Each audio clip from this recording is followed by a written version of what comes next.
Do you ever ask yourself, am I playing too small?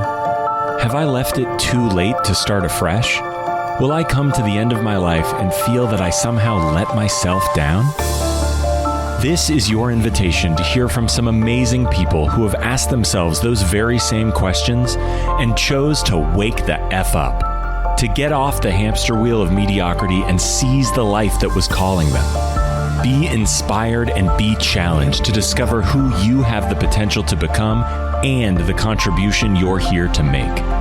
And now, here to guide you on the most important quest of your life is your host, Janet Hogan.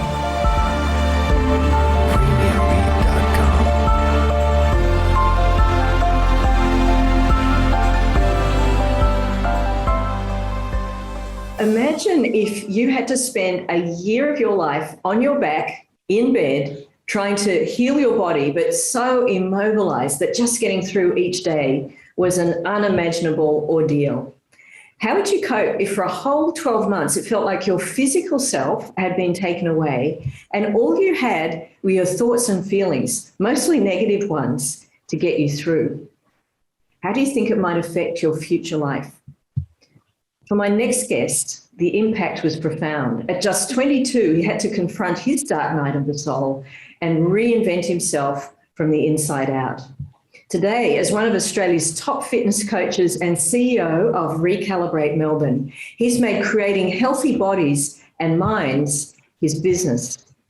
It's with great pleasure I introduce you to Gary "Gaz" Wagner. Gary, hello. Welcome to Wake the F Up. Thank you. It's a pleasure to be here. I'm honoured. Thank you.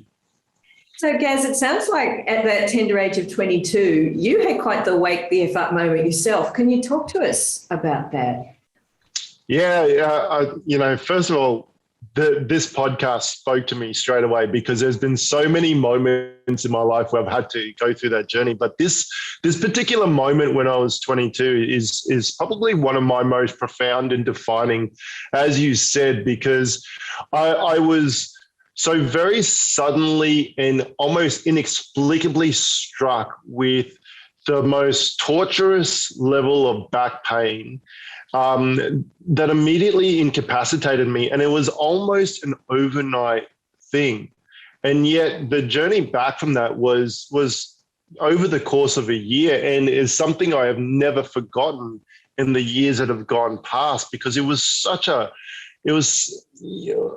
moment of adversity, and rising up from that moment of adversity, it really shone a light on what I needed to do in order to get out of it. So yeah, it's a powerful experience. Yeah, one of the things I remember when you were telling me about this earlier that surprised me was that the people in the medical game really didn't seem to know how to fix this pain, and you tried all sorts of modalities, didn't you? Can you tell us a little bit about that? What were some of the paths that you went down?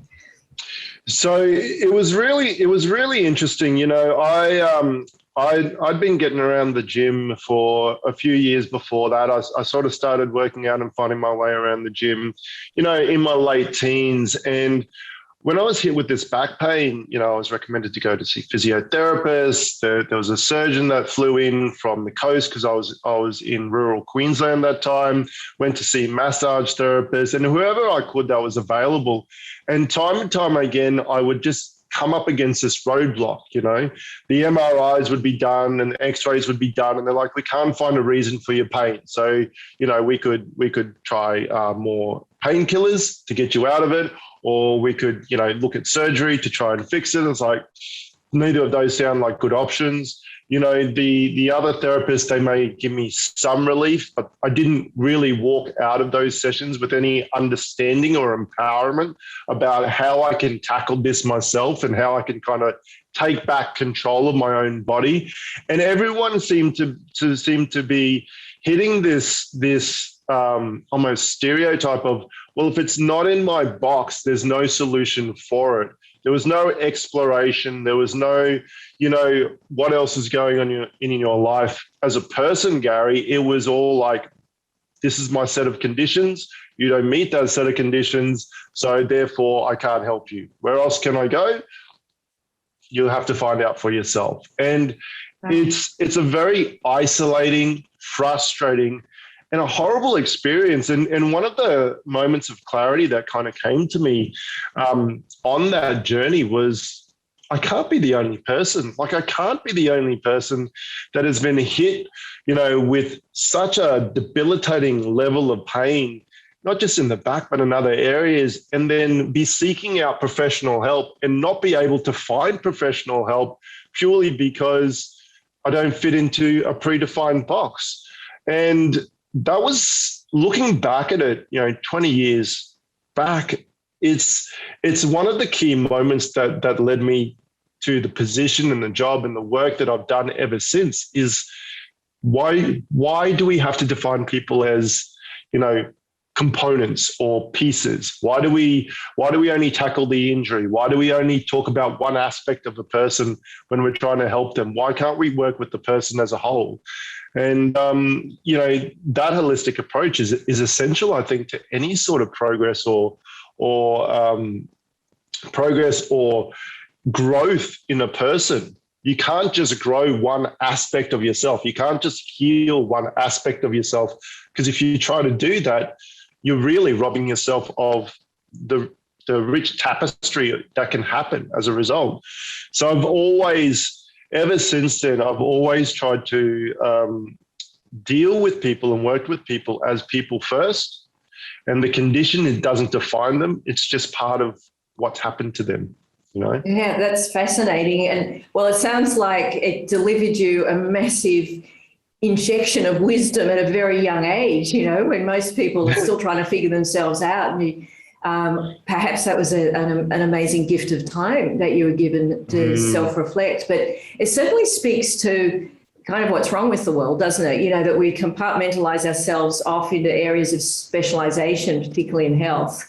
And so no one seems to take charge of the overall issue, the interconnectivity that's within us. We're complex organisms, and that one thing's going to likely affect another or be a symptom of something else. So I can imagine your frustration. So it's interesting how that now plays out in your life. And one of the things you mentioned when we were chatting before the show, you invite people to play a bigger game. So talk to me about your bigger game. What's your bigger game, Gaz? Yeah, it's a great question. So the first thing is that there are a lot of great specialists out there, and I'm not discounting the need for specialists. What I'm saying is that the missing component is often the hub, right? The professional that has regular contact with the client, they get to know the client, and they get to work with them as a person. And they have enough of a base knowledge of everything so that if that client needs to go to a specialist, there's a communication pathway there. Because I'm sure people in your listenership have experienced this. You go off and you get a doctor's appointment or an osteopathic appointment or any modality, and you come out of it not really knowing what's been done and what's wrong with you. You may have a diagnosis, but you're not sure what that means for your everyday life. You may have exercises, but you don't know what relevance they have in order to get you better or progression from there. So our bigger game is really as the trusted advisor and the hub for people to help them come back from a place of pain, come back from a place of obstacles and stagnancy, and help them move towards where they need to go, their potential, their performance, bringing in other team members as needed, and making sure that the person who matters the most in this equation, which is the client, has an understanding and is empowered to take back control themselves, to understand that they can control more than they give themselves credit for, and they can influence more than they often give themselves credit for. When I ended up basically rehabbing myself from that back pain, and it came from a moment of like, well, if no one else is here to help me and I can't find someone, I'm going to have to do this myself. And so, you spend enough time on the floor just trying to find some level of comfort, and eventually you just get sick of it, right? You just need to go, well, I'm in pain. I'm in pain lying here. I'm in pain trying to move. I might as well be uncomfortable moving forward. I might as well be uncomfortable trying to make progress. And one of the things that my clients and my community love/hate is when I say you need to be productively uncomfortable, right? You need to be stepping outside of your own box in order to get results that you've never had before. And it's been something that I've done continuously and consistently my whole entire adult life. And it's led me to opportunities that I never would have gotten if I didn't do it. Now, the catch is that you're being uncomfortable for a reason, right? You're not just being uncomfortable just for the sake of being hard or tough. You're doing it for a reason, and you're doing it to get to a better place in the medium and longer term, rather than being comfortable now, always being comfortable now, which leads to a place of stagnancy, right? It leads to a space of stagnancy and decline. And the thing is that there's no such thing as maintenance. Maintenance really is a myth. We're either progressively going up or we're progressively declining. There's nothing in this world that is stagnant. And the only way you're going to get progressive progress or inclination up is if you're driving that, if you're being productively uncomfortable and driving that growth. The way that you decline, well, you just aim to be comfortable and you end up being stagnant, and then you end up declining and progressively deteriorating. And that sneaks up on you, right? Yeah, that's. I remember getting a chill when I heard one of our former Prime Ministers, John Howard, saying his vision for Australia was that every Australian be comfortable. And I went, no. It's the worst thing. It's the worst thing. Complacency is the worst thing. And you look at the challenges that we're facing now. Now, my industry, my business, that we've faced, challenges just as the same as everyone else. Like, we're all in the same storm, different boats, but we're all in the same storm. And people want to return to that place of comfort, and it's never going to happen, right? The whole population is going to be uncomfortable for the next 5, 10, 15 years. This whole generation is defined by it. Now, if you keep trying to go back to the way things were, you're going to be a very unhappy camper. But if you go, well, this is where we're at now, what can I choose to do in order to move myself forward? Well, you may not be in your perfect place, but you'll be in a hell of a lot better place. Yeah, I'm so on board with what you're saying, Gaz. One of the things you said that left an impression on me before was that people need to understand their ability to leverage their personal capacity, and that they usually have very little idea what that is. Can you share with us maybe, how stories bring to life lines like that?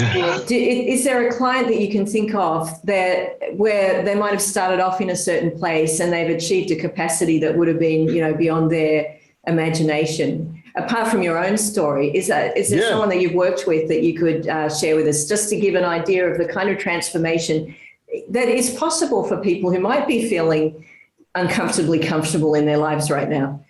Yeah, absolutely. So look, my key market is business owners and ambitious professionals, because taking that lesson and translating it to your professional sense is often easier for people to understand.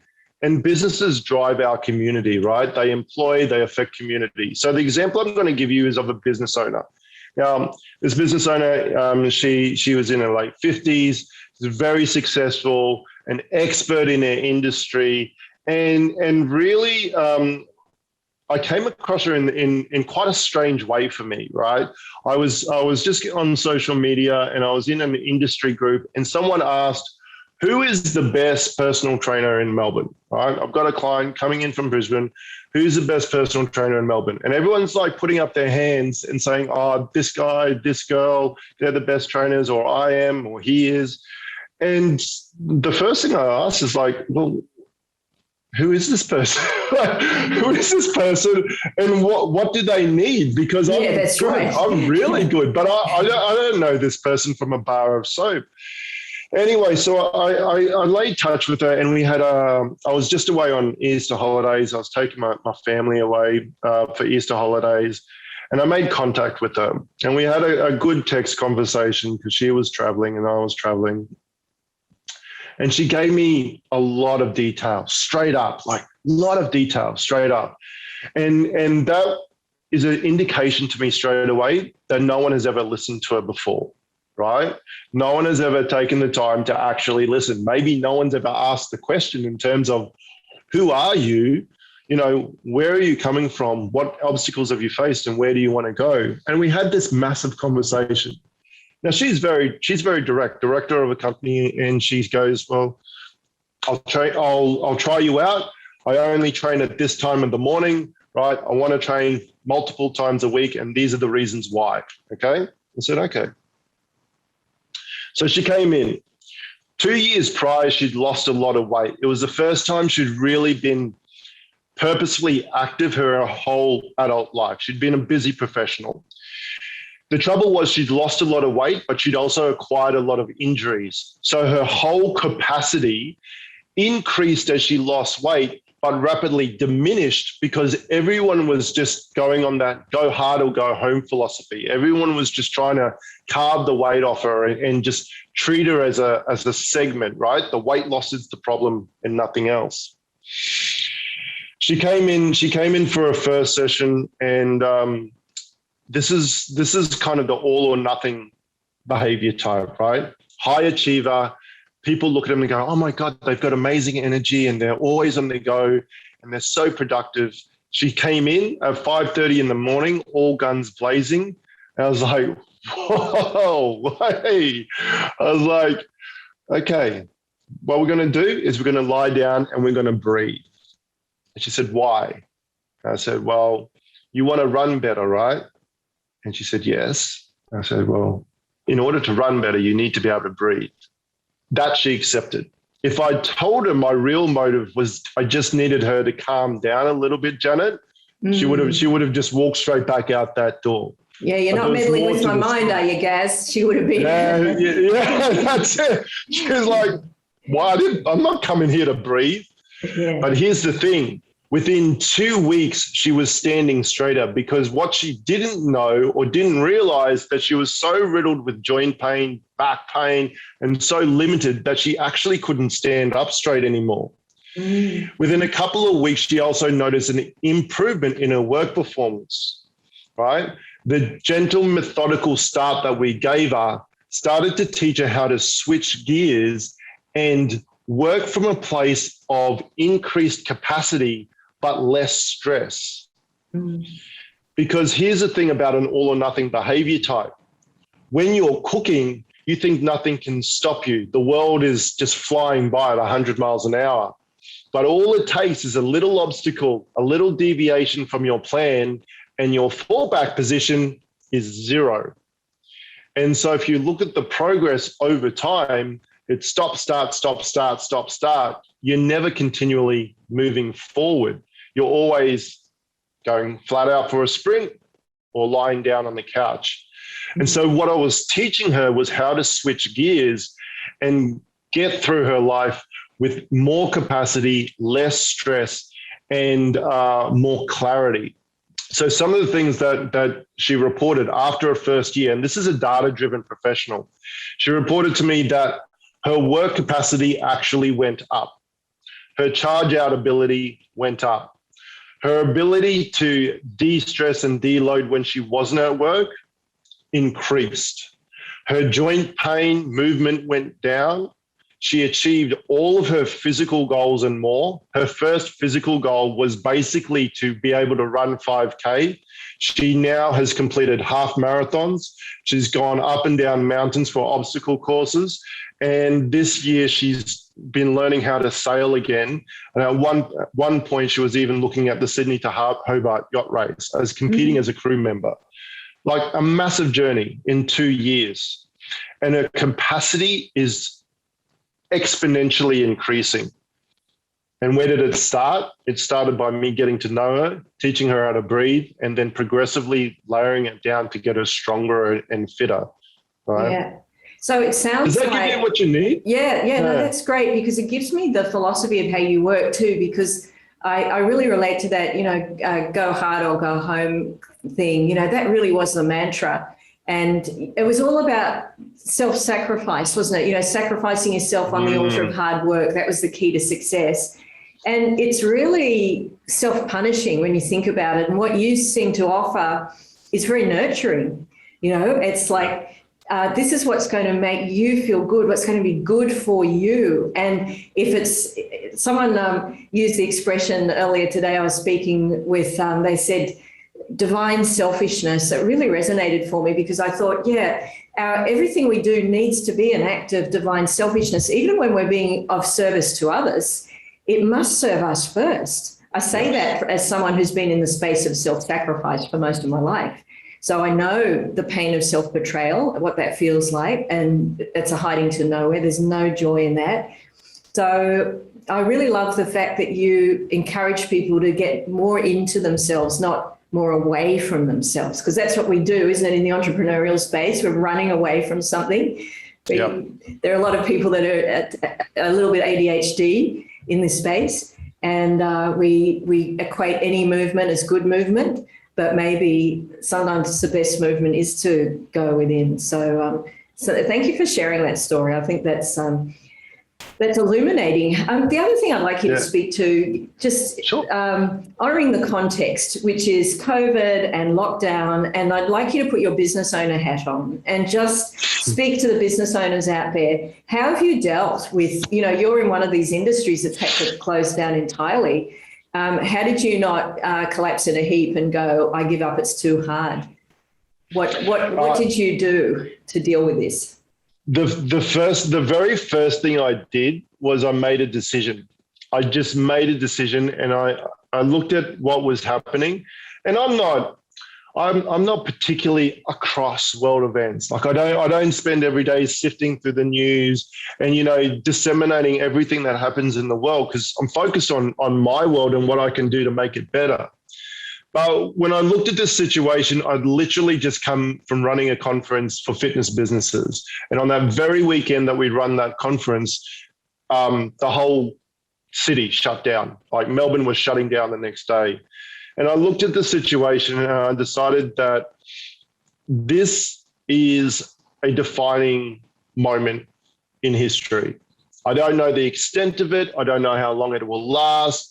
I just know for anything that extreme to happen, it's not going to go away tomorrow. And so when I looked at the situation, I decided that there's two ways you can go. You can either be crushed by it, right? Or you can take that severe adversity and use it as an opportunity to move forward and to leapfrog into a space that you've never done before. And I was like, I don't want to be crushed by it. There's no good outcome out of that, right? I don't want my livelihood to be taken away. I don't want my business to be taken away. I don't want my clients to stop being served. I don't want any of it. There's nothing good that comes from lying down and letting a pandemic have its way with you.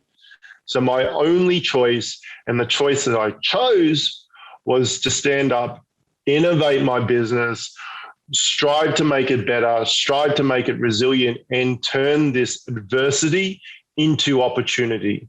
Just like I did when I was 22, and just like I have countless other times in my life, faced with severe adversity, I chose to turn it into an opportunity. And that's what I worked to do. So I invested more in my business. I got additional staff in on the back end. I had conversations with people to get more mentoring and more support around me. I got better as a coach, Janet, about asking for help myself, right? Which is something that is a huge personal development point for me in terms of having that conversation.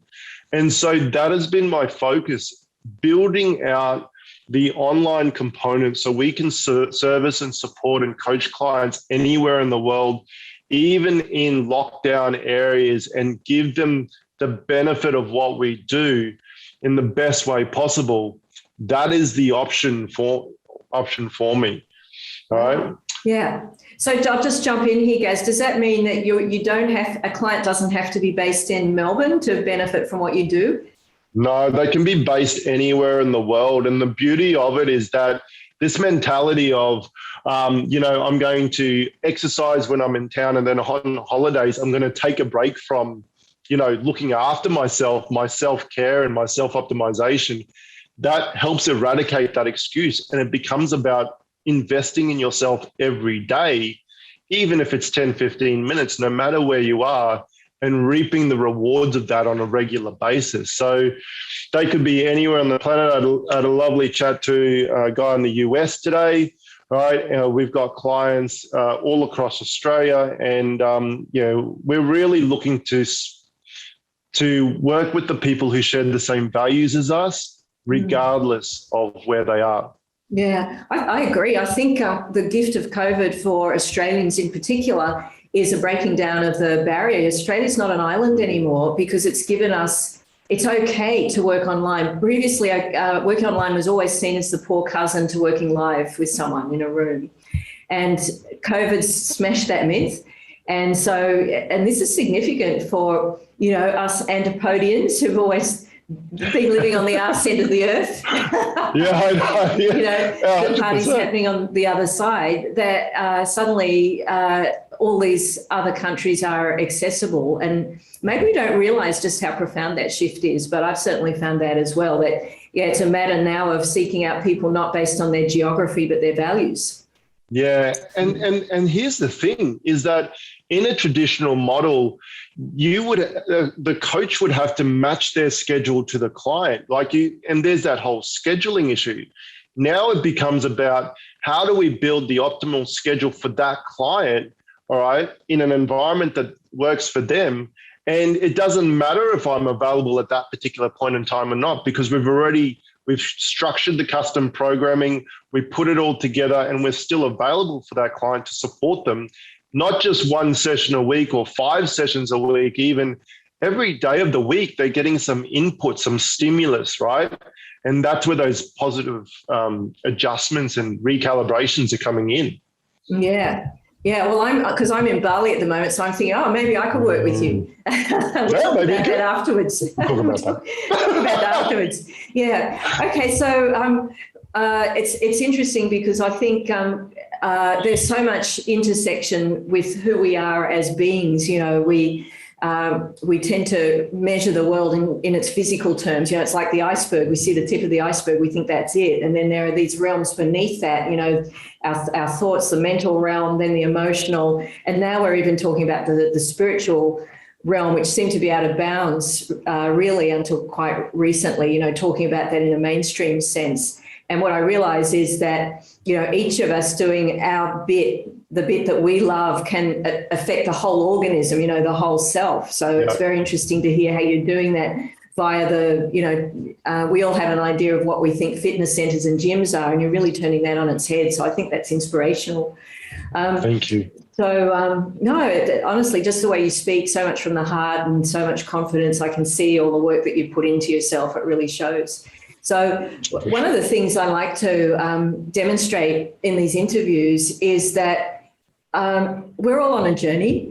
Some of us may be just a couple of steps ahead of anyone else. And I know one of the things that probably stops a lot of people in their tracks is they want to be able to see their path ahead before they've walked it. And I feel you have to walk it in order to see it. Possibly we only ever see about 50 metres ahead, and then there'll be a bend that we couldn't have preempted, So there are lots of twists and turns in that path, no matter how straight we want it to be. But I also know the frustration of not knowing what our path is, or people say, stay true to your authentic self. And you go, what does that even mean?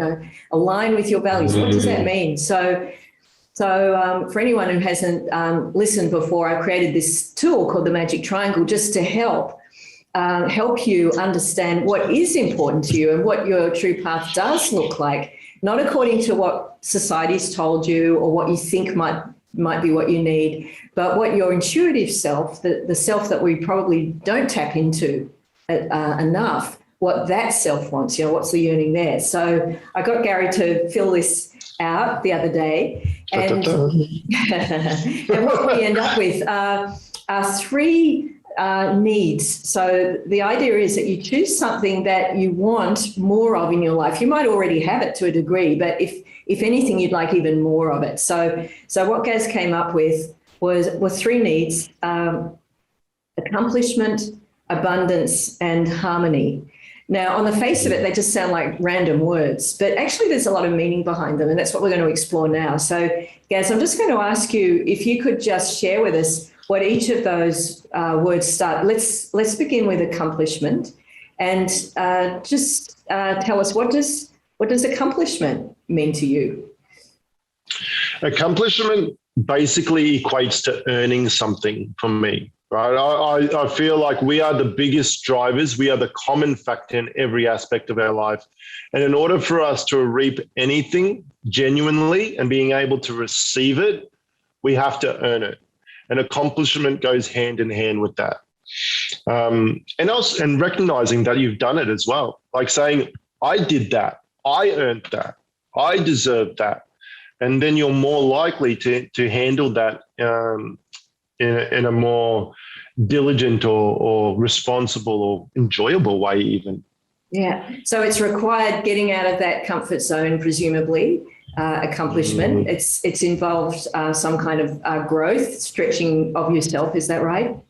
Yeah. And recognizing that the journey is never complete. It's just hitting markers along the way and giving yourself credit for it. You know, so with myself personally, you know, I used to have that double-edged sword of if I hit a marker, I would instantly look for the next goal. I would instantly look for it. And the moment of giving myself, you know, platitude for it or recognition of it was not there.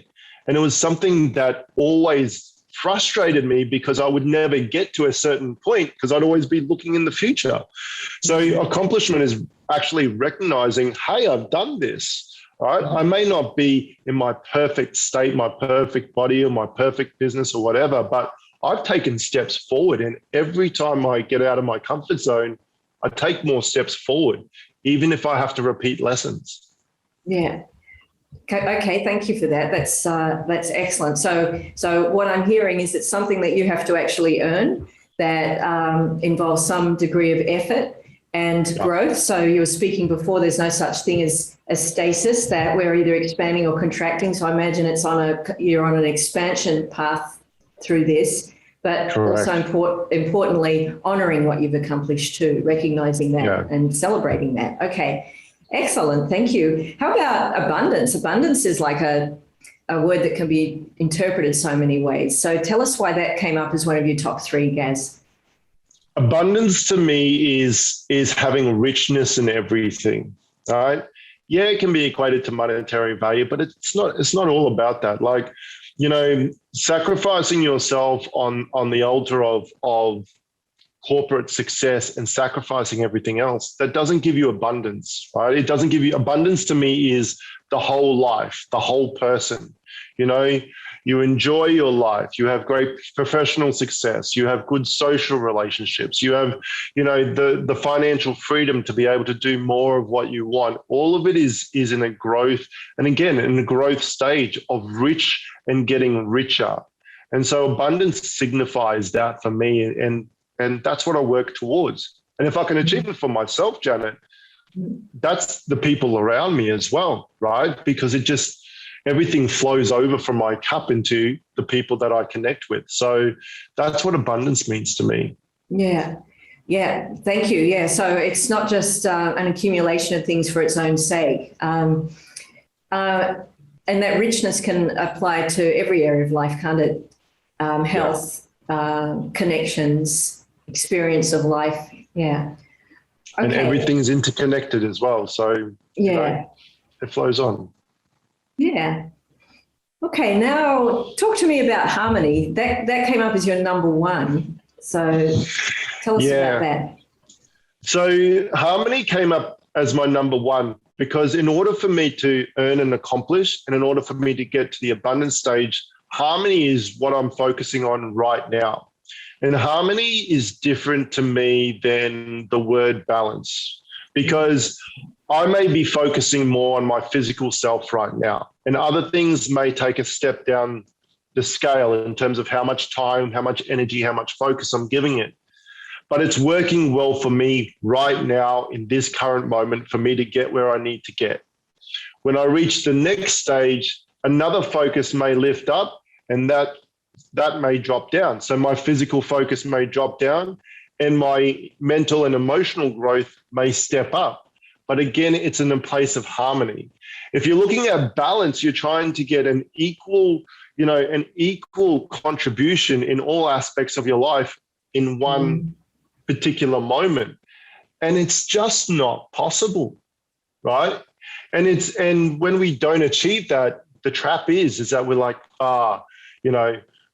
my professional life is awesome, but my personal life sucks, right? I just can't get that balance. It's not about balance. It's about harmony, right? It's about getting it flowing and fluid like a musical piece, all these different components working together to give you the result that you want. And it changes. Yeah.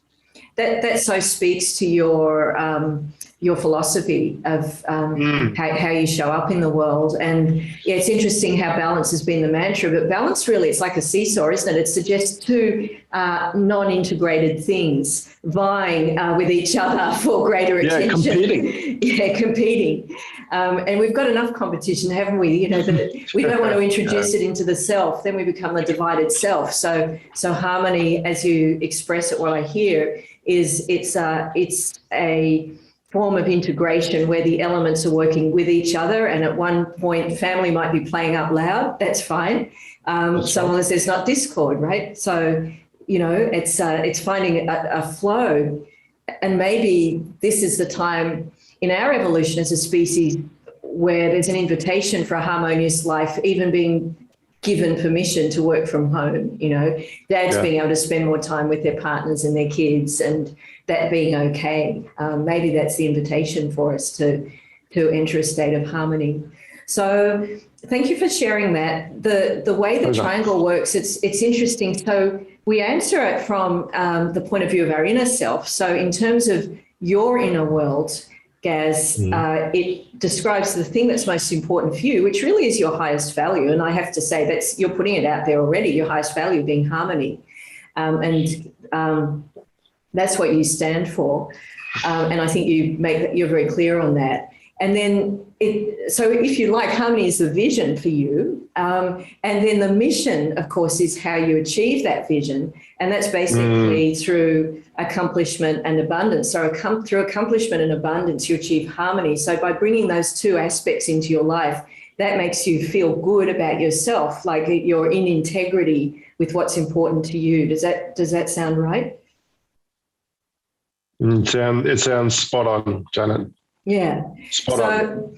So, and what's interesting about this, because all this work talks to the aspect of us that hasn't experienced these, and I'll get onto that in a moment. So these needs are formed by a lack of them at some point in your life. So in other words, the pain that we've experienced, whether it was physical pain, as in your case, which can of course lead to mental, emotional pain, the pain is actually what makes us who we are. So they've come from that context. And what's interesting, as you heal that pain in your life, then you essentially get out of your own way. And now those same three core needs really become values. They're part of your DNA. They're part of who you are. In fact, you couldn't live without adhering to them. There's no effort in it because it's so important to you, because you know the pain of not having them. And accordingly, they become an expression of your outward self as well. And so these are what you have to give to others. So, and we can tease it apart this way. So your why, we talk about what's my why. Your why is actually harmony. That's what it is. You get out of bed to create a harmonious life for yourself in the spirit of divine selfishness, but it's also your gift to others. So as you give it to yourself, you give to others. And, they say every business needs a why, but I think something business owners struggle with is, well, what is the why? And we go clutching at values that are external to us, like, oh, integrity sounds good. I'll do it. It'll be integrity. And you go, hang on a sec. It's got to come from you. So harmony really comes from you, and that is what you give to others. And then that's your why, that's the purpose. So others, your clients, can be in harmony with themselves and have that beautiful sense of well-being that's ongoing, regardless of what's going on in the outside world. But what you bring, what the promise is abundance. So in your context, it's an abundance of capacity. So by unblocking whatever it was that was stopping their physical health and maybe also their mental and emotional health, you're giving them an abundance of capacity that they didn't have before. Think of that woman from Brisbane, comparing what she can do now compared to before. So abundance of capacity is your what. That's what you bring to the table.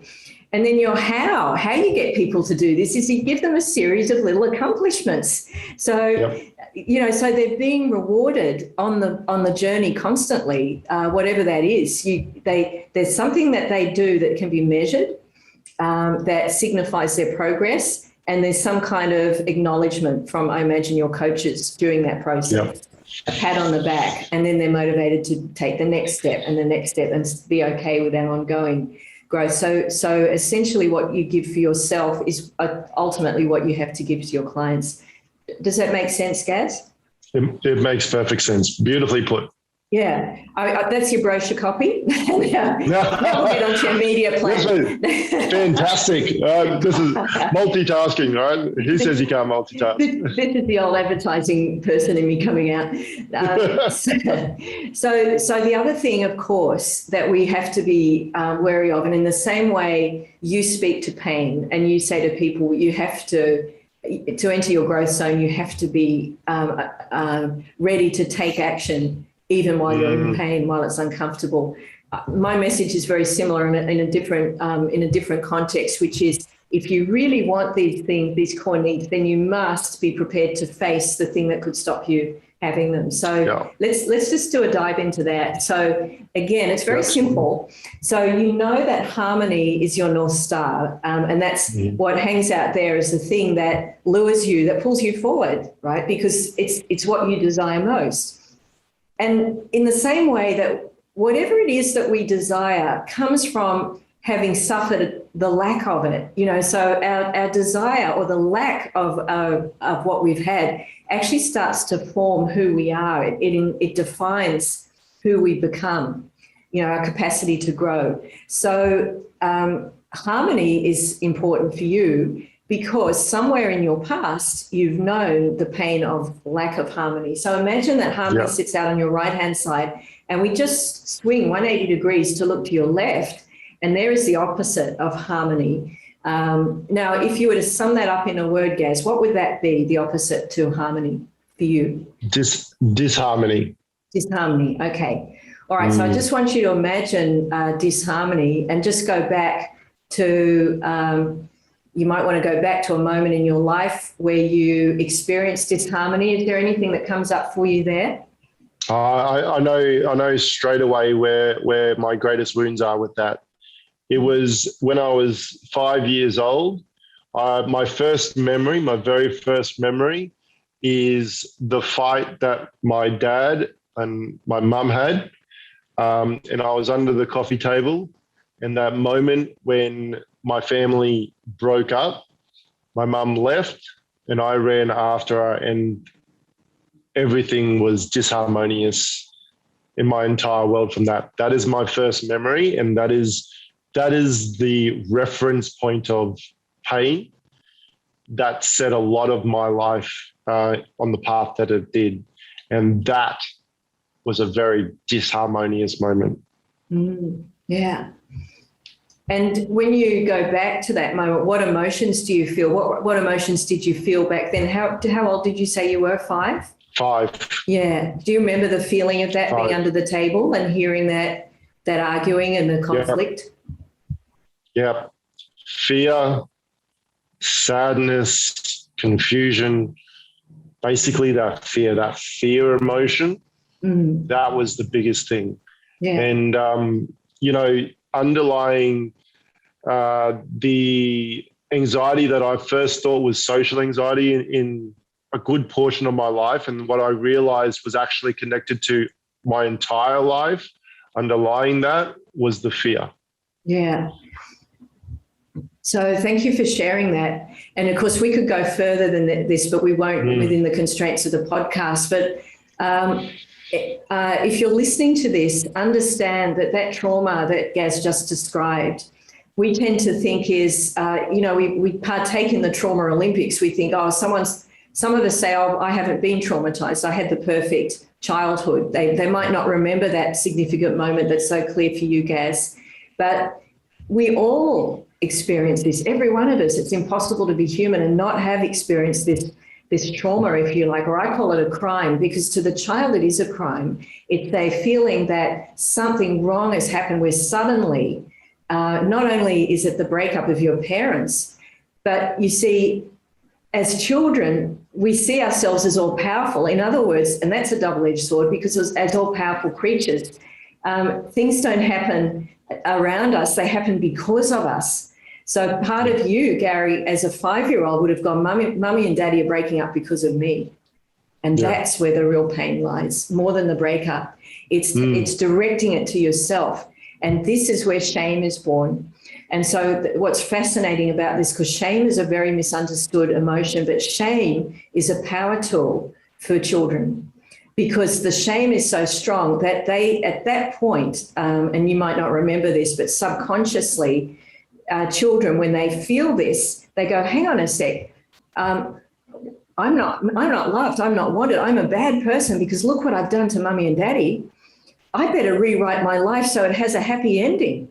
And so we take it upon ourselves to rewrite our life from that point, from the age of 5.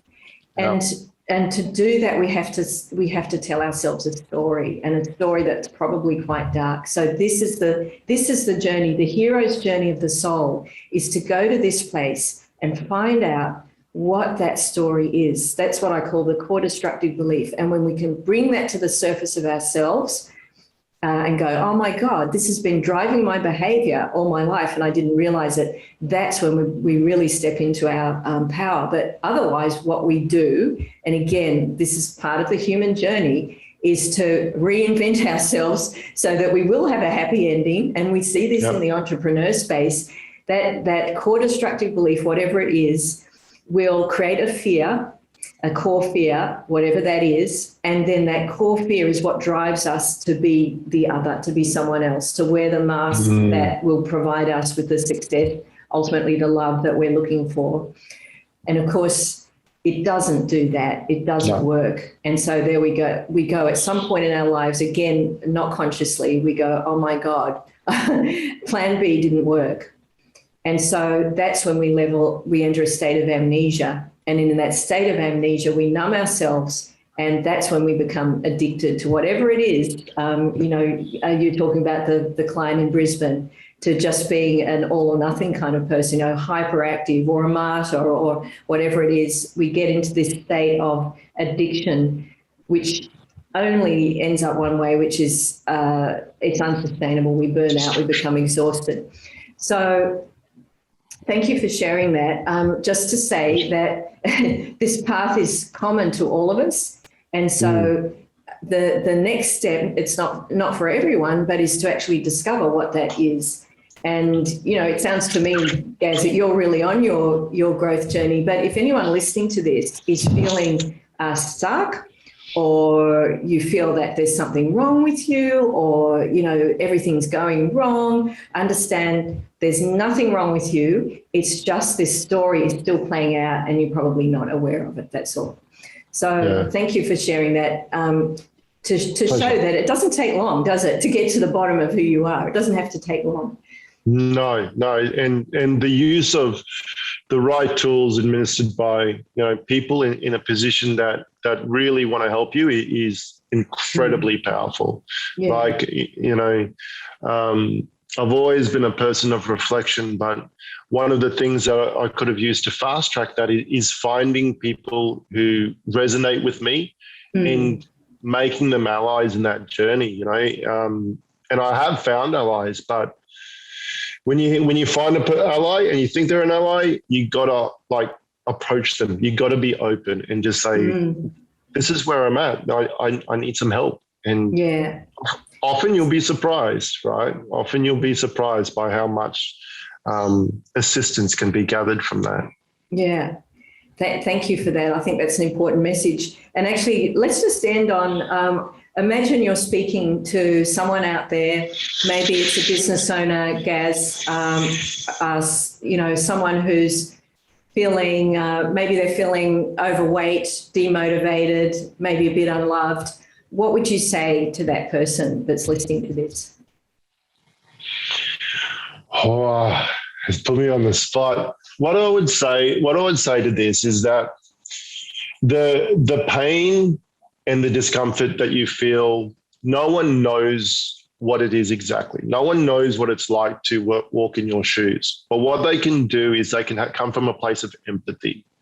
And so if you understand that your journey is your own, but you can have people along the way to guide you, to support you, to help you be accountable, that is a crucial step in moving forward. But you have to understand this, that no relationship, nothing exists in this universe, right down to the cellular level, without a relationship to others. And in order for you to have a relationship with others, whether it be a coach, a mentor, a spouse, a child, you have to be open in your communication. You have to open yourself up a little bit in order to be changed, right? And so rather than trying to protect yourself and cocoon yourself, you have to open up to that pain. You have to open up to others in order for you to really move forward and break through that limitation. And that's the way you get uncomfortable. That's your first thing to get uncomfortable. And that will help you grow. And the weight, the unhealthiness, all the aspects that you're not a fan of in your life, that can change. But you got to be getting used to getting uncomfortable first. Gary, Gaz, Wagner, thank you so much for your words of wisdom. And I love the work that you're doing. And I hope that someone out there has been listening to this conversation today and will come forward and be that vulnerable person, ask for help and be rewarded accordingly. So thank you, Gaz. Thank you, Jen. And I hope this podcast, the beautiful thing about things like this is that they stay out there for a long time. And I don't know who will listen to this and who'll be affected, but just think about how you can recalibrate, how you can live great. And I hope this interview has helped you. Thank you. You have just listened to another enlightening episode of Wake the F Up with Janet Hogan. To find out more about the breakthrough guided way to get off the hamster wheel and seize a life of freedom and fulfillment, visit janethogan.com/podcast for access to the show notes and to learn more about Janet's breakthrough work. Just remember, finding your true path isn't potluck, it's a process. Until next time.